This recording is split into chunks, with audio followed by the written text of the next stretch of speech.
Okey, Assalamualaikum warahmatullahi wabarakatuh. Anak-anak murid Ustazah, apa khabar hari ini? Rasanya lama juga dah Ustazah tak jumpa anak-anak murid Ustazah. Okey, insyaAllah. Hari ini kita akan sambung tentang pembelajaran kita. Perkara yang telah disyariatkan bermula daripada tahun kedua, ketiga, keempat dan kelima hijrah. Jadi hari ini kita akan masuk tentang tahun kelima hijrah. Okey, insyaAllah hari ini kita akan tengok pembelajaran kita pada muka surat 57. Yang mana yang pertama sekali apa yang berlaku pada tahun kelima hijrah. Apa yang telah diperintahkan atau disyariatkan pada tahun kelima hijrah. Yang pertama sekali kita akan tengok. Kita tengok kat sini. Perintah memakai hijab. Okey, jom kita tengok. Dekat perintah memakai hijab. Okey. Hijab yang ini atau tabir atau dinding telah disyariatkan pada tahun kelima hijrah. Hijab tu maksud dia apa anak-anak? Maksudnya tudung lah. Yang sekarang ni kita panggil dia tudung atau selendang. Okey. Jadi telah disyariatkan pada tahun kelima hijrah. Perintah ini terbahagi kepada dua bahagian, iaitu bahagian yang pertama kepada isteri Rasulullah sallallahu alaihi wasallam dan yang kedua kepada wanita Islam. Okey. Seterusnya, wanita Islam wajib menutup anggota badan kecuali pada perkara-perkara tertentu sebagaimana firman Allah Subhanahu Wa Taala yang bermaksud, katakanlah kepada wanita yang beriman, hendaklah mereka menutupkan kain tudung ke dadanya dan janganlah menampakkan perhiasan kecuali kepada suami mereka atau bapa mereka atau bapa suami mereka atau putera-putera mereka atau puteri-puteri suami mereka atau saudara-saudara lelaki mereka atau putera-putera saudara lelaki mereka atau putera-putera saudara perempuan mereka atau wanita-wanita Islam. Surah An-Nur ayat 31. Okey, dalam surah An-Nur ni telah menyatakan bahawasanya perintah yang telah diturunkan oleh Allah SWT untuk wanita-wanita Islam ataupun isteri-isteri baginda sallallahu alaihi wasallam dan juga wanita-wanita Islam untuk menutup aurat, iaitu memakai tudung. Kerana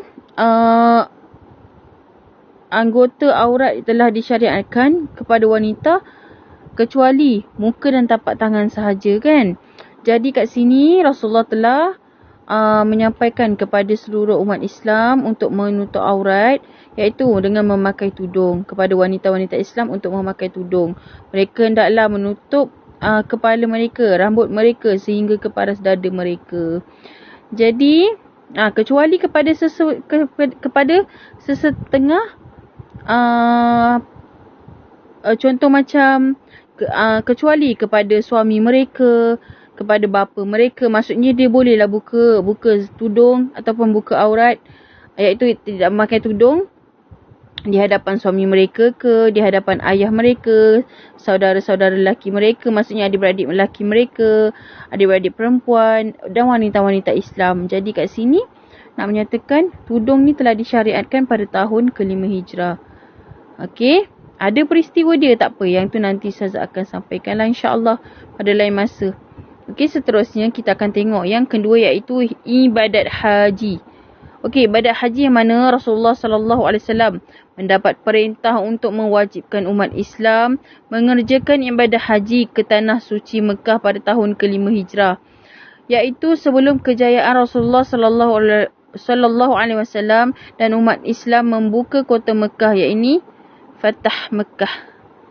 Membuka kota Mekah. Maksudnya sebelum Rasulullah SAW berjaya untuk membuka kota Mekah, baginda telah mendapat perintah yang mana ibadah haji telah disyariatkan pada tahun kelima hijrah. Jadi pada tahun kelima hijrah tu umat Islam telah diwajibkan untuk menunaikan haji ataupun macam rukun Islam kita lah, kan, menunaikan haji bagi yang berkemampuan, kan.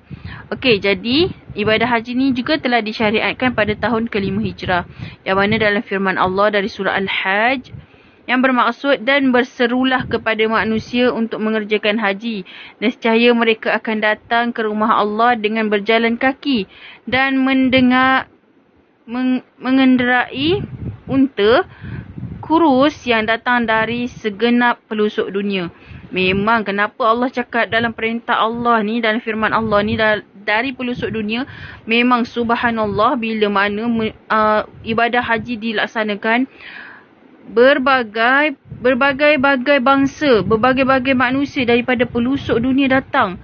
Bukan sahaja daripada Malaysia, bukan sahaja daripada tanah Arab, bahkan daripada seluruh pelosok dunia. Bila mana kita kumpul di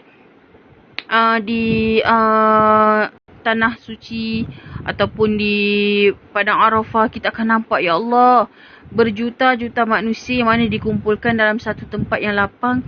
Bila kita tengok tu, timbul rasa keinsafan diri kepada kita.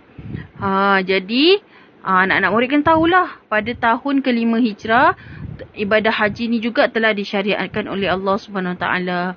Ada hikmah dia kenapa kan? Okey, seterusnya kita tengok yang ketiga, pengambilan anak angkat. Okey, Rasulullah sallallahu alaihi wasallam telah menjadikan Zaid bin Harithah sebagai anak angkatnya seperti anaknya sendiri. Mengikut kebiasaan adat orang Arab, anak angkat dibinkan kepada ayah angkatnya, sehingga turun ayat Al-Quran yang melarang anak angkat dibinkan kepada ayah angkatnya. Jadi yang kat sini ni cumanya nak maklumkan, okey, masa tu Zaid bin Harithah ni telah diambil oleh Rasulullah untuk menjadi seorang anak angkat Rasulullah. Bahkan Zaid bin Harithah ni telah dilatih untuk menjadi pahlawan di medan perang. Hatta Zaid bin Harithah ni menjadi seorang pahlawan yang sangat-sangat hebat lah. Jadi seorang yang garang, yang sangat hebat, berlawan pedang pandai. Okey, seterusnya firman Allah SWT dalam surah Al-Ahzab ayat 37. Maksudnya, manakala Zaid telah mengakhiri keperluan terhadap isterinya,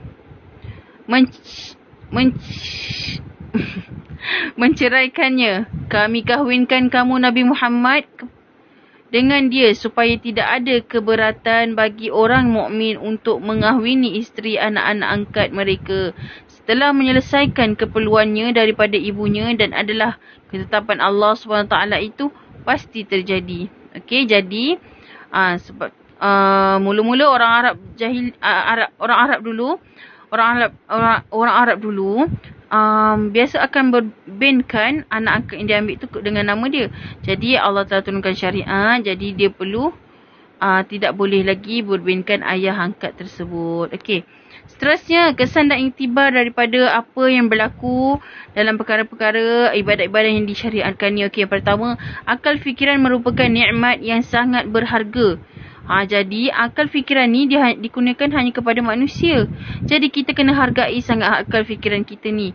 Kita kena bagi makanan kepada rohani kita ni, bukan bagi makan nasi pada rohani kita.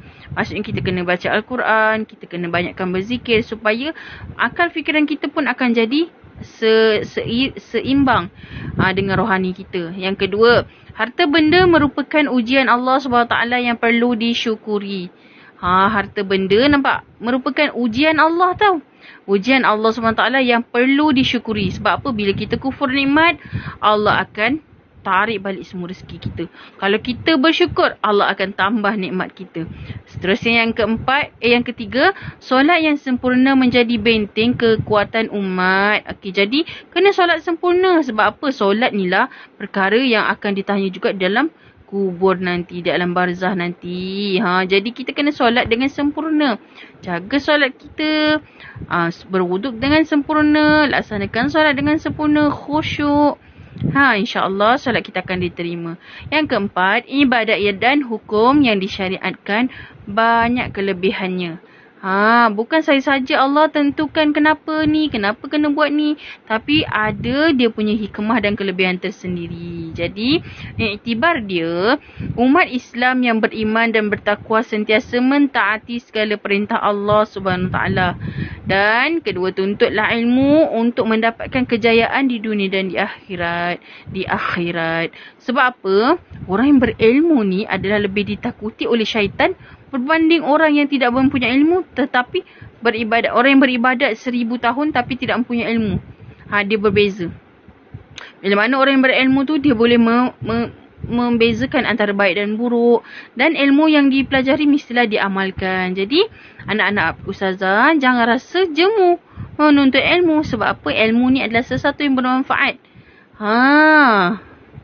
Kan pepatah Arab ada kata apa? Tuntutlah ilmu daripada bayi, daripada dalam buayan sehingga ke liang lahat. Ilmu ni jangan penat untuk kita tuntuti. Memang kadang-kadang susah dalam menuntut ilmu ni, tapi ganjaran dalam menuntut ilmu ni adalah ganjaran yang sangat besar. Pahala dia kalau kita syahid pun, kalau kita meninggal pun dikira syahid. Macam tu kan. Sebab apa? Dalam perjalanan untuk menuntut ilmu. Jadi insya-Allah itu saja perkongsian pada Ustazah hari ini. Ustazah harapkan anak-anak murid Ustazah dapat faham. Kalau tak faham, boleh terus direct kepada Ustazah. Boleh hubungi Ustazah ke melalui Google Classroom boleh, melalui WhatsApp boleh, tak ada masalah. InsyaAllah Ustazah akan bantu yang termampu. Jadi setelah Ustazah bagi tadi dalam kita punya pembelajaran, okey, Ustazah nak anak-anak murid Ustazah buka muka surat 61, buat latihan di dalam buku tulis dan Ustazah nak hantar pada Ustazah. Okey, buat latihan satu ni sebanyak 5 soalan saja dan hantar kepada Ustazah. InsyaAllah, Ustazah harapkan anak-anak murid Ustazah dapat lakukan tugasan dengan baik. Okey, insyaAllah semoga pembelajaran kita hari ini dirahmati oleh Allah. InsyaAllah, sekian wabillahi taufiq wal hidayah. Assalamualaikum warahmatullahi wabarakatuh.